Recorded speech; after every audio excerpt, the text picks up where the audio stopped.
قرب قیامت میں جب حضرت عیسیٰ علیہ السلام کا ظہور ہوگا تو وہ یہ کہیں گے ہم انشاءاللہ اس کو کل ختم کریں گے. تو انشاءاللہ کا لفظ جب استعمال کریں گے، کیونکہ وہ قوم ہے کافر، وہ اللہ پہ اعتماد کرنا، اللہ پہ توکل کرنا یہ چیز نہیں. جیسے کافر تو نہیں کہے گا نا اللہ نے چاہا تو وہ اللہ پہ یقین نہیں رکھتے. تو وہ جب اللہ کا نام لیں گے اور کہیں گے کہ اللہ نے چاہا تو ہم اس کو کل ختم کر دیں گے، تو پھر اسلام کی وجہ سے وہ دیوار ختم ہو جائے گی. اس کی مثال ایسے جیسے حدیث میں آتا ہے، پچھلی قوموں میں ایک نوجوان تھا جو جادوگر کے پاس بھی جاتا تھا اور راہب کے پاس بھی جاتا تھا، جس کا سورہ بروج میں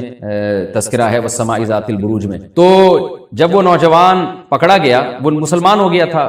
بادشاہ نے اس کو بھیجا تھا جادوگر کے پاس کہ جادو سیکھے، لیکن وہ راہب کے پاس جاتا، عیسائیت سیکھی اس نے اور نیک مسلمان بن گیا. تو بادشاہ نے اس کو قتل کرنے کی حتی الامکان کوشش کی، مگر وہ قتل نہیں ہو پا رہا تھا. بادشاہ نے اس کو پہاڑ پہ بھیجا اپنے سپاہیوں کو لے کے کہ پہاڑ سے لے جا کے اس کو گرا دو، لیکن اللہ نے مدد کی کہ وہ سپاہی گر گئے، یہ بچ گیا. بادشاہ نے حکم دیا اس کو سمندر میں لے جا کے غرق کر دو، وہ سارے سپاہی غرق ہو گئے، یہ بچ گیا. تو کسی بھی طرح سے اس کی قتل کی کوششیں کامیاب نہیں ہو رہی تھی. تو اس نے بادشاہ سے کہا کہ تو اگر مجھے قتل کرنا چاہتا ہے نا تو چوک پہ کھڑا کر کے تیر مجھے مار اور کہے کہ بسم اللہ وربی ھذا الغلام، اس نوجوان کے رب کے نام سے میں اس کو قتل کرتا ہوں. تو اللہ کا نام لے کے مجھے مارے گا تو میں قتل ہو جاؤں گا. نوجوان یہ قربانی اس لیے دے رہا تھا کہ بادشاہ جب پوری پبلک کے سامنے اللہ کا نام لے گا تو لوگوں کو یقین آ جائے گا کہ بھئی اللہ کا نام لینے سے تو کام ہو گیا، اور اللہ کا نام لیے بغیر کام نہیں ہو رہا تھا. تو جو بادشاہ اللہ کو مانتا نہیں تھا آج اس کو بھی اللہ کا نام لینا پڑا ہے. تو نوجوان نے یہ قربانی اس لیے دی کہ بادشاہ جب اللہ کا نام لے گا لوگوں کو اللہ کی ذات پہ یقین آئے گا اور لوگ مسلمان ہو جائیں گے، عیسائیت کو قبول کر لیں گے. تو اس نوجوان نے یہ قربانی دی اور بادشاہ نے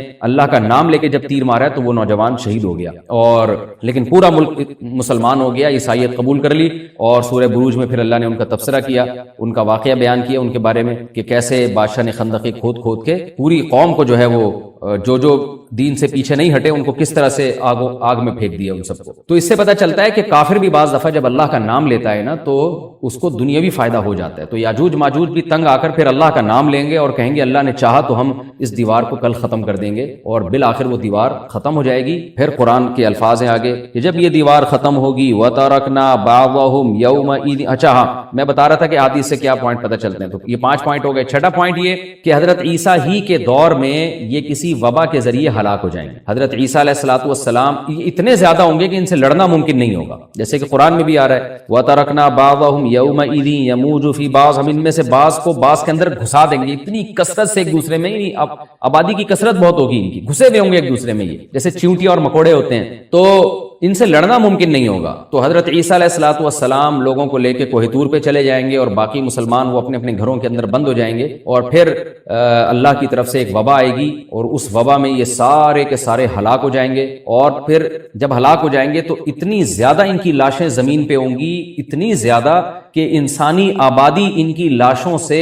متعفن ہونا اور بیمار ہونا شروع ہو جائے گی. ان کی لاشوں سے بدبو اٹھے گی، اور ظاہر ہے انسان ہوں گے یہ، تو اس کی وجہ سے جو زمین کا ماحول خراب ہوگا. پھر حضرت عیسیٰ علیہ الصلوۃ والسلام اللہ سے دعا مانگیں گے کہ اللہ تعالیٰ ان کو کسی طرح ٹھکانے لگائے، کوئی انتظام کرے. پھر حدیث میں آتا ہے بارشیں ہوں گی اور سیلاب آئیں گے اور ان کی لاشیں بہہ بہہ کے پانیوں میں جا کے سمندروں میں جا کے ختم ہو جائیں گی. اللہ تعالیٰ ان کو اس طرح سے ٹھکانے لگائے گا. تو یہ یہاں تک جتنے بھی مضامین ہیں یہ صحیح احادیث سے ثابت ہیں. تو قرآن کہتا ہے وَتَرَكْنَا بَعْضَهُمْ يَوْمَئِذٍ يَمُوجُ فِي بَعْضٍ. ہم ان میں سے بعض کو بعض میں چھوڑ دیں گے، بہت کثرت ہوگی. وَنُفِخَ فِي الصُّورِ. اور پھر سور پھونکا جائے گا. قرآن میں تو یہ کہ سور پھونکا جائے گا ایسے لگ رہا ہے جیسے فوراً پھونکا جائے گا، مگر احادیث میں تفسیر ہے کہ فوراً نہیں پھونکا جائے گا. یاجوج ماجوج قیامت کی نشانیوں میں سے ایک بہت بڑی نشانی ہوگی، یعنی اس بات کی علامت ہوگی کہ اب قیامت بہت قریب ہے. تو حضرت عیسیٰ ابن مریم علیہ السلام جب نازل ہوں گے، میں تھوڑی سی ترتیب بیان کر دیتا ہوں کہ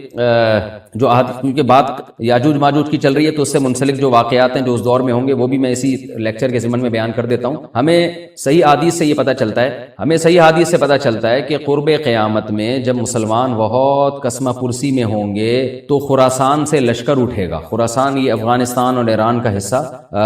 اس علاقے کو نبی صلی اللہ علیہ وسلم کے دور میں خراسان کہا جاتا ہے، جس میں قندھار بھی آتا ہے، ایران کا بھی حصہ آتا ہے اس میں. تو یہاں سے لشکر اٹھے گا، مجاہدین لڑیں گے، بہت بڑی تعداد میں دنیا میں جہاد ہوگا. مسلمان ظلم کی چکی میں پس کے تنگ آ چکے ہوں گے، اور لڑتے لڑتے حدیث میں آتا ہے اتنی بڑی بڑی لڑائیاں ہوں گی کہ 1/3 مسلمان شہید ہو جائیں گے اس میں، 1/3 مجاہدین جو لڑنے والے ہوں گے، اور 1/3 جو ہوں گے وہ میدان جنگ سے بھاگ جائیں گے، اور 1/3 کو اللہ فتح عطا فرمائے گا۔ تو جو 1/3 میدان جنگ سے بھاگ جائیں گے، نبی صلی اللہ علیہ وسلم نے فرمایا ان کی توبہ کبھی قبول نہیں ہوگی۔ جو 1/3 شہید ہو جائیں گے وہ افضل ترین شہداء ہوں گے اس وقت کے، اور 1/3 کو اللہ تعالیٰ غلبہ عطا فرمائیں گے۔ ایک واقعہ تو ہمیں قرب قیامت میں نبی صلی اللہ علیہ وسلم سے یہ ملتا ہے صحیح حدیث سے، دوسرا ہمیں یہ ملتا ہے کہ قرب قیامت ہی میں مسلمان قسم پرسی کا شکار ہوں گے، تو تلاش کریں گے حضرت مہدی کو، کیونکہ حضرت مہدی وہ شخصیت ہیں جن پہ تمام نیک لوگ جمع ہو جائیں گے اور وہ مسلمانوں کی میدان جنگ میں کمانڈ کریں گے، جہاد میں کمانڈ کریں گے۔ تو ان کو بیت اللہ میں تلاش کیا جائے گا، وہ رسول اللہ صلی اللہ علیہ وسلم کی اولاد میں ہوں گے، اور لوگ ان کو پہچان لیں گے، اہل اللہ پہچان کر ان کو اپنا امیر بنائیں گے، اور ان کی قیادت میں پھر لڑائی اور جہاد شروع ہوگا۔ اور یہ لڑائی جب دمشق میں لڑائی ہو رہی ہوگی تو دمشق میں عصر کی نماز کے وقت حضرت مہدی، میں نے جو یہ کہا کہ دمشق میں لڑائی ہو رہی ہوگی، مقصد یہ نہیں ہے کہ دمشق کوئی میدان جنگ بنا ہوا ہوگا، مقصد یہ ہے کہ وہ مجاہدین کا لشکر دمشق میں ہوگا عصر کی نماز کے وقت، لڑائی چاہے کسی اور میدان میں ہو رہی ہو، لیکن حدیث میں ہمیں دمشق کا تذکرہ ملتا ہے۔ تو دمشق میں حضرت شام کا تذکرہ ملتا ہے، اور جو قرائن ہمیں ملتے ہیں وہ دمشق کی ایک خاص مسجد ہے، وہ مسجد حضرت مفتی تقی عثمانی صاحب اور مفتی رفیع عثمانی صاحب نے اس کو ہائی لائٹ بھی کیا، لیکن وہ یقینی نہیں ہے، یہ خوب سمجھے، انہوں نے اس کا بھی تبصرہ کیا کہ اس کے بارے میں کوئی یقین نہیں ہے۔ تو حضرت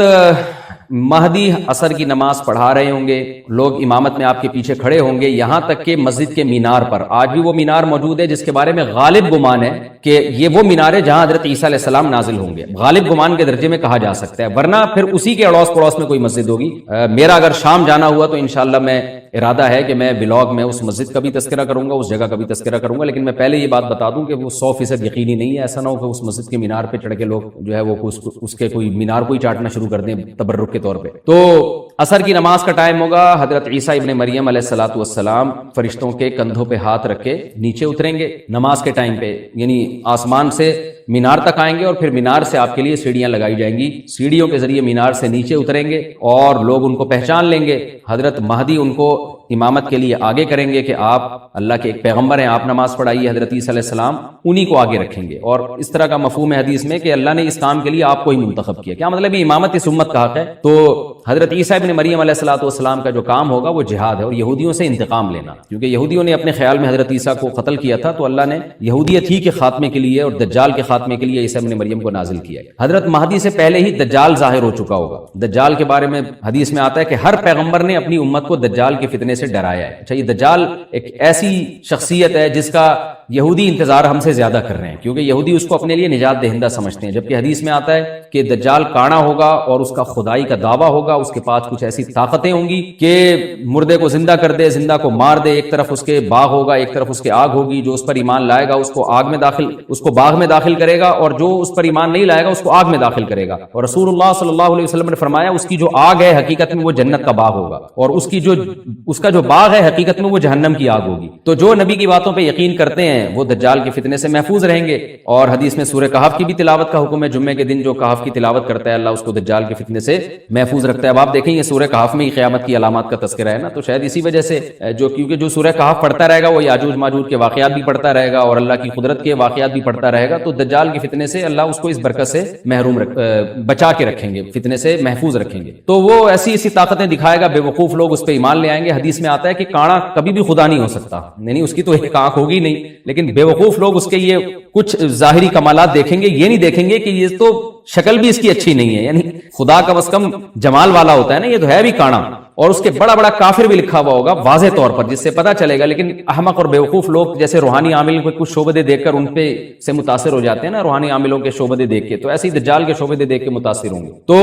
بہت لوگوں کو، خلقت کو، بہت بڑی امت کو گمراہ کرے گا دجال، اہل اللہ کو اللہ تعالیٰ اس کے فتنے سے محفوظ رکھے گا۔ پھر حضرت عیسیٰ ابن مریم جب نازل ہوں گے تو وہ دجال کو قتل کریں گے۔ حدیث میں آتا ہے کہ نیزے کے ذریعے گھوڑے پہ بیٹھ کے قتل کریں گے۔ علماء نے اس حدیث کا دو مطلب بیان کیے ہیں کہ یا تو اس کا مطلب یہی ہے کہ واقعی گھوڑے پہ بیٹھیں گے نیزہ استعمال کریں گے، اور زمین جو ہے وہ اتنی پہلے اس سے جنگیں ہو چکی ہوں گی کہ لوگ دوبارہ تلواروں گھوڑوں کی طرف آ جائیں گے۔ اس بات کا امکان ہے، ہر ملک ایٹمی طاقت بن چکا ہے، تو اگر یہ ایٹم بم سارے ملک آپس میں چلا دیں تو ہم دوبارہ گدے گھوڑوں والی زندگی پر آ جائیں گے، ٹیکنالوجی ساری تباہ برباد ہو جائے گی، انسان کی ترقی۔ تو اس بات کا بھی امکان ہے کہ کوئی اس سے پہلے ہو سکتا ہے کوئی ایسی جنگ عظیم ہو کہ انسانیت دوبارہ پہاڑوں پتھروں کے دور میں آ جائے، لیکن ظاہر یہ معلوم ہوتا ہے کہ رسول اللہ صلی اللہ علیہ وسلم نے جو کلام کیا ہے، ظاہر ہے اس دور کے لحاظ سے جو لوگوں کے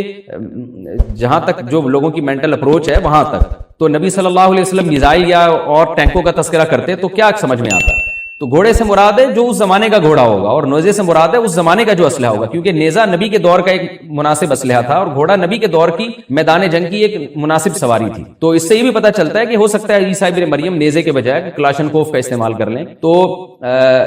یعنی وہ نیزہ جو ہے وہ اس کلاشنکوف کی یا جو بھی اسلحہ اس وقت حضرت عیسیٰ ابن مریم استعمال کریں گے اس کی ایک تعبیر ہے، تو اس کا بھی پورا امکان ہے۔ تو ہمیں بہرحال اتنا ایمان ہمارے لیے ضروری ہے کہ دجال کو قتل کرنے والی جو ذات ہے، جو شخصیت ہے، وہ عیسیٰ ابن مریم علیہ الصلوۃ والسلام، تو حضرت عیسیٰ کے ذریعے اللہ تعالیٰ دجال کو قتل کریں گے، اور حضرت عیسیٰ کی قیادت میں زبردست جہاد ہوگا۔ حدیث میں آتا ہے کہ عیسیٰ ابن مریم اس دنیا کو امن سے بھر دیں گے، اتنا امن ہو جائے گا اور اتنی مالی فراوانی ہوگی، اتنی مالی، کیونکہ دنیا میں مال بہت ہے، ڈسٹریبیوشن صحیح نہیں ہے، جو تقسیم ہے نا مال کی وہ ظالمانہ ہے، جس کی وجہ سے غریب سے غریب تر ہے، امیر سے امیر تر ہے۔ حضرت عیسیٰ ابن مریم ایسا نظام قائم کریں گے کہ جس سے مال کی صحیح تقسیم، اور لوگ اٹھیں گے زکوٰۃ کا مستحق تلاش کریں گے اور لوگوں کو زکوٰۃ کا مستحق نظر نہیں آئے گا، غریب تلاش کرنا مشکل ہو جائے گا، یعنی ایک آدمی، حدیث کا مفہوم ہے کہ زکوٰۃ لے کے گھومتا رہے گا اور اس کو کوئی غریب نہیں ملے گا، اتنی مالی فراوانی ہو جائے گی۔ پھر ترمذی کی روایت میں آتا ہے کہ اللہ کی طرف سے برکتیں ایسی نازل ہوں گی کہ بڑے بڑے انار پیدا ہوں گے، بڑے بڑے انگور پیدا ہوں گے، زمین اپنی برکتیں کھول دے گی، اور حضرت عیسیٰ علیہ السلام خنزیر کو بھی دنیا سے ختم کر دیں گے، خنزیر کی نسل کو ختم کر دیا جائے گا، وَيَضَعُ الْجِزْيَةَ، اور جزیہ کا نظام ختم، اما الاسلام و اما السیف، یا تو تلوار یا اسلام، اس کے علاوہ نہیں۔ تو نبی صلی اللہ علیہ وسلم کو اللہ نے جس مقصد کے لیے دنیا میں بھیجا تھا، اس مقصد کی جو تکمیل ہے وہ عیسیٰ ابن مریم کے ذریعے۔ باقی اس میں حکمتیں کیا ہیں اس پر میرے الگ سے بیانات موجود ہیں کہ اللہ نے حضرت عیسیٰ ابن مریم کا انتخاب کیوں کیا اس کام کی تکمیل کے لیے، اسی امت میں کوئی کیوں منتخب نہیں کر لیا، یا یہ کہ پیغمبر صلی اللہ علیہ وسلم ہی کے ذریعے پوری دنیا میں اسلام کو غالب کر دیا جاتا، اس میں کیا حکمتیں ہیں، اس پر میرے الگ سے بیانات موجود ہیں۔ ابھی تو میں کوشش کرتا ہوں کہ تفسیر سے میں جو ٹو دا پوائنٹ بات ہے اس سے یہاں اس لیکچر میں نہ ہٹوں۔ تو اسی وقت حضرت عیسیٰ ابن مریم اس کو یاجوج ماجوج کو قتل کریں گے اور دنیا انصاف سے بھر جائے گی، اور اللہ تعالیٰ نے جو پیغمبروں کو دنیا میں بھیجا تھا اس کا مقصد کیفیت اور کمیت دونوں لحاظ سے حاصل ہو جائے گا۔ اس کے بعد پھر آہستہ آہستہ دنیا میں زوال شروع ہوگا، اور پھر جب پوری دنیا کے لوگ زوال کا شکار ہوتے ہوتے کفر کی طرف جائیں گے، گناہوں کی طرف، اور حدیث میں آتا ہے جب تک ایک شخص بھی اللہ کا نام لینے والا ہوگا اس دنیا پر قیامت نہیں آئے گی، یہاں تک کہ آخری شخص جب دنیا سے اٹھے گا جو اللہ کا نام لیا کرتا تھا، تو اس کے بعد اللہ تعالیٰ سور پھونکیں گے، جبریل کو حکم دیں گے سور پھونکنے کا، اور اس دنیا کو تباہ و برباد کر دیا جائے گا۔ تو آگے قرآن کہتا ہے وَنُفِخَ فِي الصُّورِ، اور پھر سور میں پھونکا جائے گا، فَجَمَعْنَاهُمْ جَمْعًا، پھر ہم ان تمام انسانوں کو جمع کر دیں گے، وَعَرَضْنَا جَهَنَّمَ يَوْمَئِذٍ لِّلْكَافِرِينَ عَرْضًا، اور قیامت کے دن ہم جہنم کو یومئذ، جس دن ایسا ہوگا یعنی جس دن سور پھونکا جائے گا، یہ دوسرا سور مراد ہے، للکافرین عرضا، کافروں کے سامنے پیش کر دیں گے، الذین کانت اعینہم فی غطاء عن ذکری، یہ وہ لوگ ہیں جن کی آنکھیں میری یاد سے پردے میں پڑی ہوئی تھیں، یعنی میری یاد کی چیزیں ان کو نظر ہی نہیں آتی تھیں، غفلت میں پڑی ہوئی تھی جن کی آنکھیں، وکانوا لا یستطیعون السمع، اور یہ سننے کی صلاحیت بھی نہیں رکھتے تھے، نہ حق بات سنتے تھے نہ حق دیکھتے تھے، بس اپنے خواہشات کی جو چیزیں ہیں وہ ان کو اچھی لگتی تھیں اور وہی ان کو سمجھ میں آتی تھی۔ تو یہ ہمارا رکوع الحمدللہ کمپلیٹ ہو گیا۔ اس رکوع میں ہمیں بہت سارے اسباق ملتے ہیں، میں نمبر وار اس کو مختصراً بیان کر دیتا ہوں۔ پہلی بات تو یہ کہ دیکھیں اللہ تعالیٰ نے کیسے کیسے بادشاہ دنیا میں بھیجے ہیں، اور کتنے پاورفل بادشاہ۔ حضرت ذوالقرنین کا نام ہی قرن والا، دو کناروں والا، زمین کے بہت بڑے حصے کو حضرت ذوالقرنین نے فتح کیا، اور اللہ کے نیک بندے کیسے اللہ کے راستے میں لڑتے رہے ہیں۔ تو یہ جو لوگ بیٹھ جاتے ہیں نا بس عبادت کرو اور لڑائی وڑائی اسلام میں ہے ہی نہیں، یہ دنیا میں کوئی بھی عقل مند اس نظریے کا حامی نہیں ہوگا۔ تو طاقت اور قوت کی اسلام میں بہت زیادہ اہمیت ہے۔ اس سے ہمیں یہ بھی پتہ چلتا ہے کہ اپنے ملک کی، خاص طور پر اسلامی ملک ملک کی جو فوجی قوتیں ہیں، جو فوجی طاقتیں ہیں، ان کی ہمیں قدر کرنی چاہیے، کیونکہ اگر کوئی بھی ملک عسکری لحاظ سے کمزور ہو جائے، کیونکہ اللہ تعالیٰ تو جو عسکری لحاظ سے طاقتور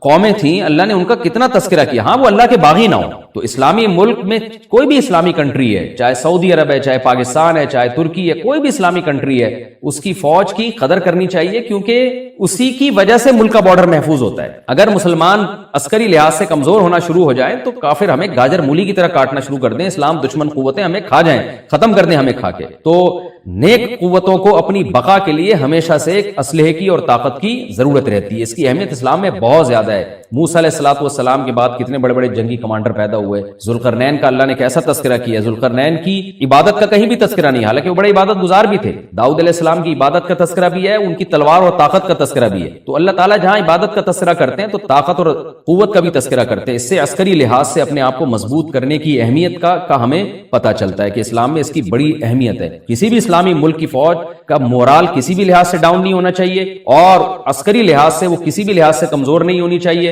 اور اس کو چاہیے کہ اعدوا لهم ما استطعتم من قوہ پر عمل کرے، کہ قرآن کہہ رہا ہے روز بروز اپنی طاقت اور قوت میں اضافہ کرنے کی کوشش کرو، اس سے مسلم قوم کو کبھی بھی غافل نہیں ہونا چاہیے، اور کوئی بھی ایسا کام جس سے مسلمان